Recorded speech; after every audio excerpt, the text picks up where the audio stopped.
weekly sit-down with local agricultural leaders and businesses. This is Tailgate Conversations. Sponsored by Pinnaker Chevrolet.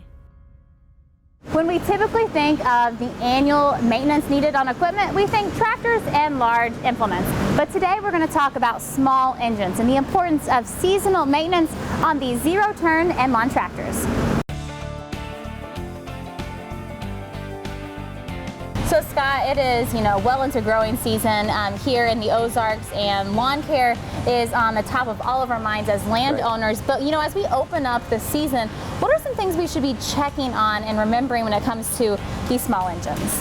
I think the most important thing is definitely, and something that gets overlooked quite a bit, is the air cleaner. Everything in an air-cooled engine starts with the air cleaner.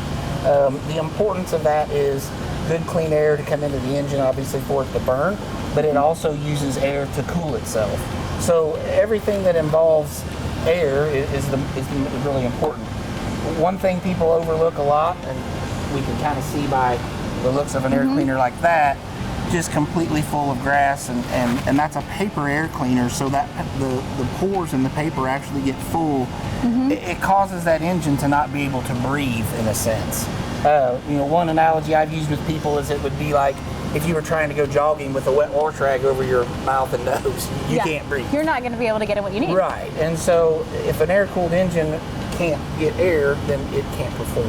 You can at times take an air cleaner like this that has some excess on it, and you can tap some of that debris out, but as you can see, it's not really going to get all of it as clean as it should be. So what would you advise with a filter like this? Air cleaners are inexpensive. If I had an air cleaner that was anywhere near this shape, I would invest in a new one.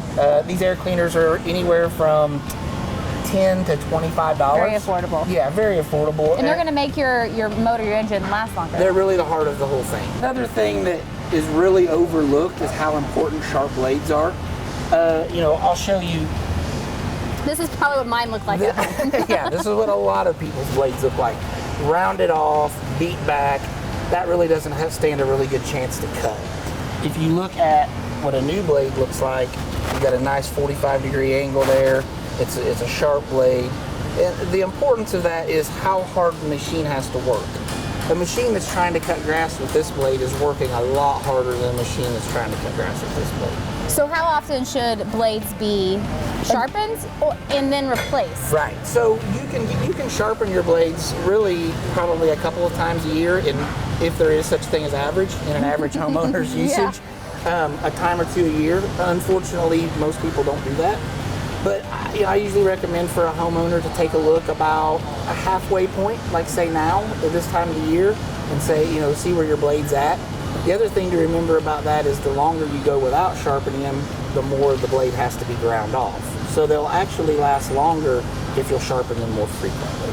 Let's talk about oil. Now, in my car, I know that I need to get my oil changed because my sticker tells me. Right. I don't think I've ever thought about getting the oil change in my mower. So how often should we be changing the oil? A good rule of thumb is 30 to 50 hours is what we tell people, and the reason that's kind of a broad range is it depends on conditions. A year like this where we've had a lot of rain and it's not been really dusty, you can actually go a little longer. When you get into the July and August and it gets hotter and drier and more dust and debris in the air, you have to change your blades more often. Or change your oil more often. Just like our vehicles, you can change your oil yourself, or you can bring it in to service people like you. Sure. What tips do you give to the folks that are wanting to do it correctly and change their own oil? If you're of a mind that you want to change oil yourself, there are a few options. At S&H, we have an oil change kit that we've designed that is just a couple quarts of oil and a filter. Saves a little money, and you're not buying parts that you don't need.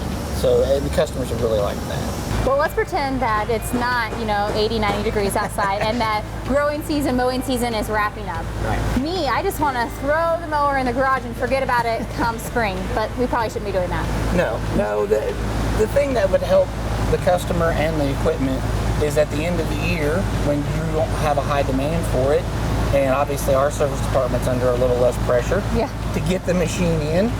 If that's, if you're going to have us do that, because we have 3 months now, we can get it checked over. We have a service available where we will pick the machine up, bring it in. Everything from the air cleaner to the tire pressure to the battery, everything gets maintained. We bring it back to you, put it in your shed, and it's ready to go when spring hits. If you don't do that and you're of a mind to do that yourself, again, the kits are available. You can just call us, tell us what model you have. We can help you get you everything you need to do that yourself.